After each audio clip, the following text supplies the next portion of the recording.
And you just listen to a young girl who was saying that the Nigerian community here is totally very angry.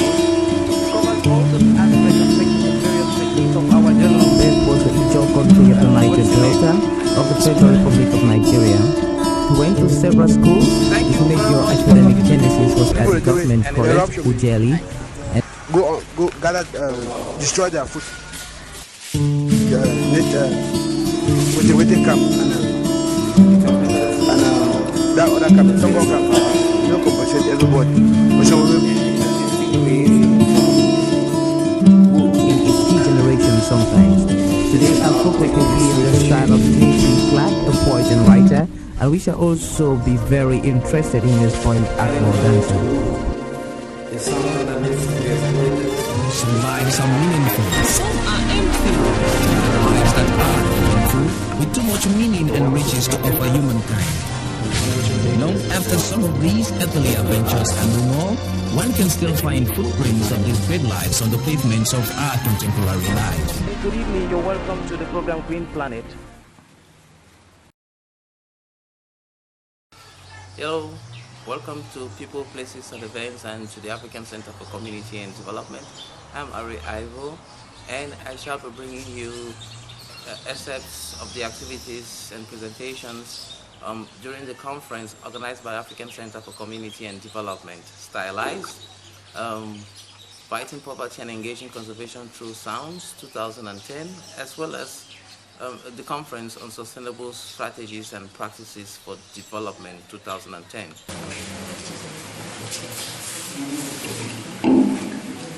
Good afternoon. Thank you very much for this opportunity. I am Kate Foletia, the Director of Women's Orientation Association, an NGO based here in Lima. Today I'm going to talk about how cassava flour can be used as a livelihood food. Our mission as an NGO is to always to help and empower women with basic skills.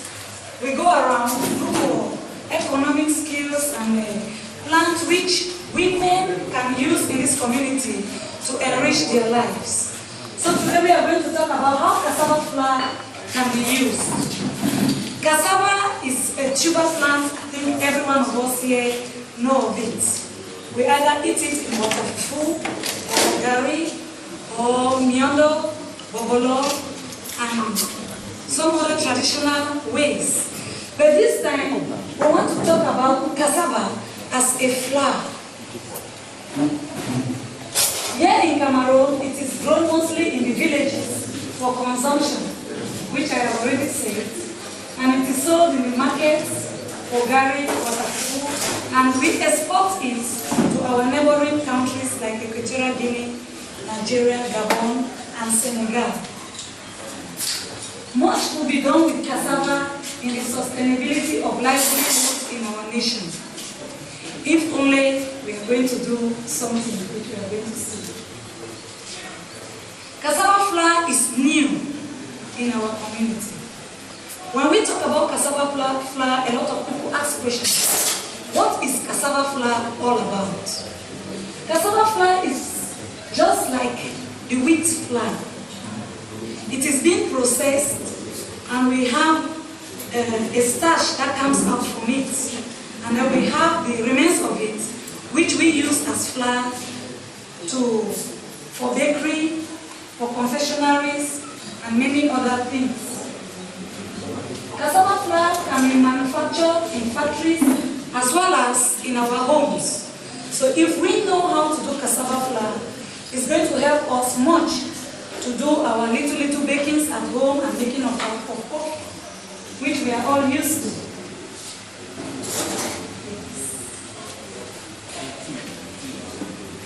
Cassava flour can be used for bakery and confectionery. It is processed, can be used for pharmaceutical purposes. When we process the cassava, there is the starch and there is the flour. And this flour can be used for our production of tablets. Most tablets we find is being made from a starch. And so if we can process our cassava flour, it is going to be more useful in our community. Pharmaceutical people use it to take our paracetamols, like we always complain of the ones coming from Nigeria. It is being used, it is being processed by cassava starch. So we can do that. It could also be used for secondary production in tomato paste, ketchup, and mayonnaise. It is unfortunate that I don't have my practical items here. You would have seen the use of cassava starch, how mayonnaise is being manufactured from it. You can ask a question. How many people have poultry farms here that eggs is being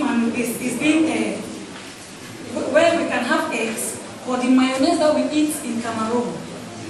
Now the secret in mayonnaise and tin tomatoes are a starch. And cassava provides this starch that can be used. So we can use it for secondary production in our country. Cassava flour operates in a dual function, like I've earlier said. You have the starch and you have the flour. Both of them are very useful and economical.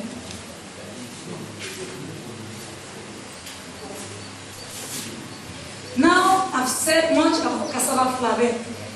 There are strategies that I think we can bring this cassava flour into use or to motivate people to get into cassava flour manufacturing.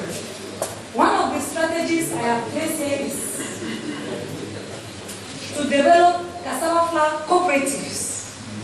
These cassava flour cooperatives will be developed in environments where women or families, they cultivate cassava.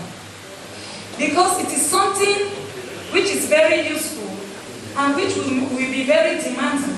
A single person may not be able to operate it. So we can get communities together, families together as cooperatives and teach them how to manufacture this cassava flour.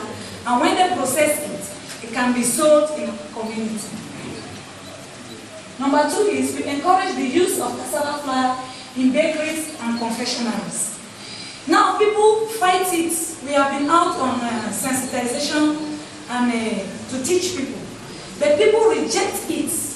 But we fail to understand that the nearby Nigeria here is using the cassava flour. So we just have to accept the cassava. It's not poisonous. If you eat it in water, you can as well eat it in flour. So we should encourage the use of it.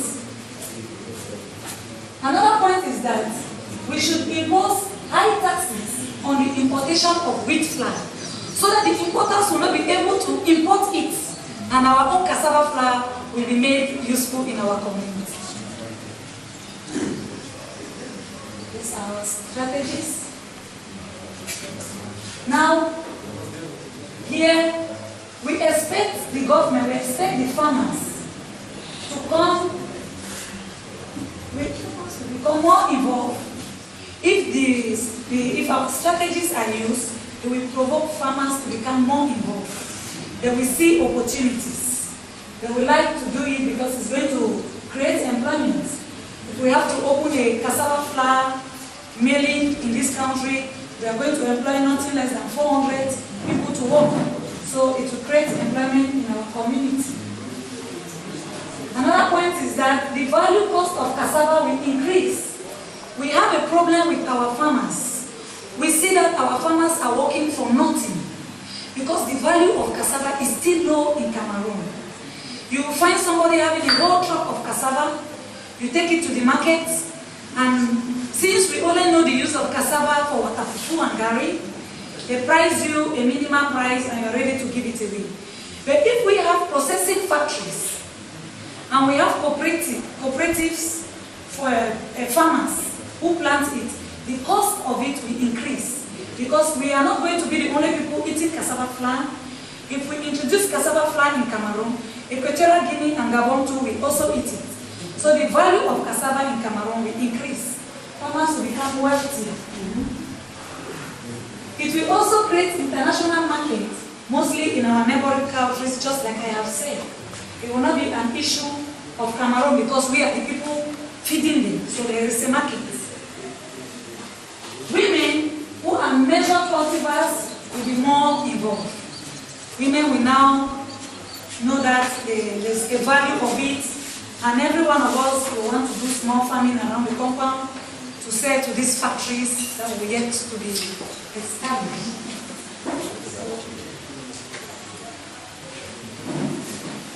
This is where we want our states to be involved.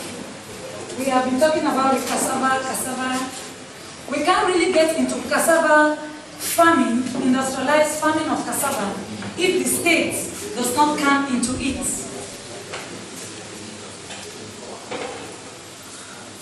As cassava is generally grown in rural areas and they proceed in small fractions, the promotion and guidance for village farmers cooperative, not only processing, but also for grading and marketing, is an important part of the duties of the state. It should be able to do with the products for export. If this cassava farmers cultivate it, we shouldn't leave it, or the state should not leave it to the cultivars. The state should come in, teach them how to grade it, so that we also have good grades cassava flour. But if we allow them just to cultivate and bring anything for sale, we will not have good products for exportation. So the government should come in, teach people, select some people for the grading of the cassava products, so that we can export it to international markets. The government should also help to set up small cooperative processing units in areas which are already at development. We know Batoke here for cassava farming. Like an example, the government should go there, create these small processing units. In Batoke we can have 4 of such units. And then we teach them how to do the processing, and they process, and why not sell it in Limbe? Start in Limbe and then move forward with it. These are expectations from the government. The government also should provide us with technical assistance, machineries to food processing. Now we need to have a large, vast land. We need machineries for tilling. We will need them for planting. We will need preservations. We will need such things. All this can only be given to us by the government. And so, provide technical assistance, machinery for processing, chippers, freezers, and solar dryers. We really aid in this cassava flour processing in our community. Yes, we do. So that is the bit of the cassava processing, how it can sustain livelihood in our community. Thank you very much.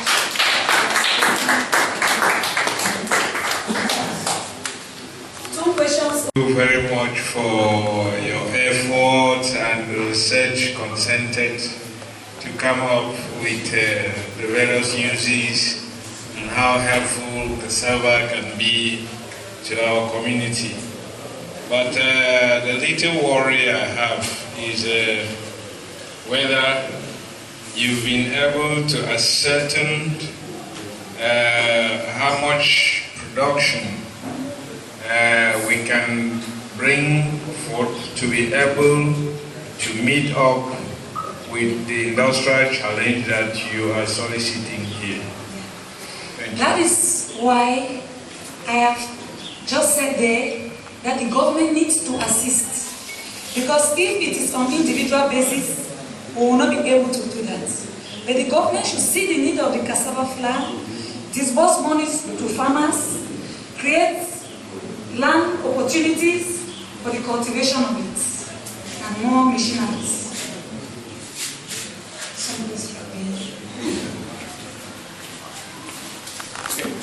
Interesting, and at least you brought out a lot of options that can be derived from flour-based products, specifically cassava.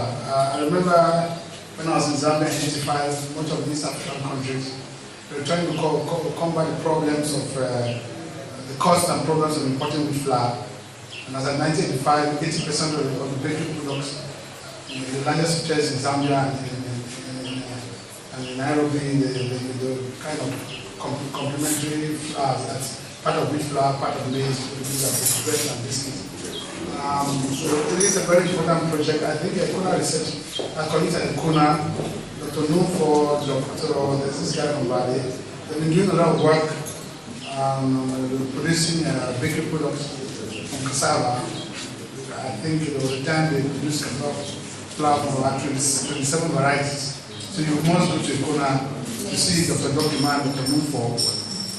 And there is one of our other senior researchers at Yaoundé who's been producing composite biscuits from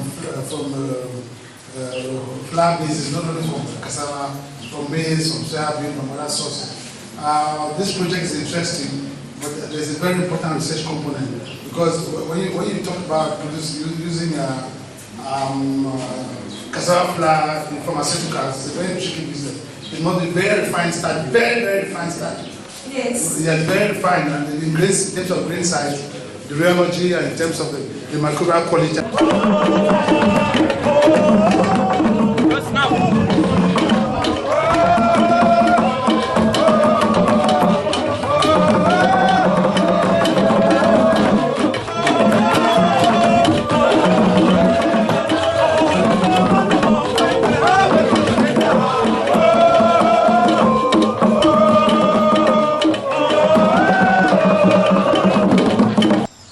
This has been Arrey Ivo for the African Center for Community and Development.